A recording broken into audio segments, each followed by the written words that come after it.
Hello guys, দেখতেছেন মদনপুরে কেমন jam লেগে আছে।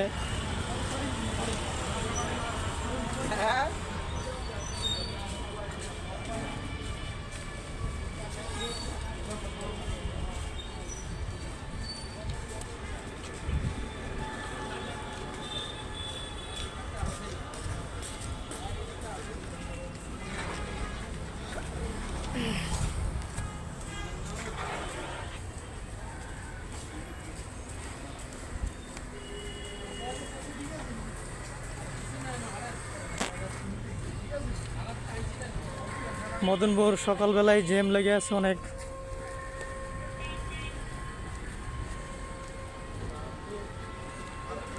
সবাই পায়ে হেঁটে যাচ্ছে।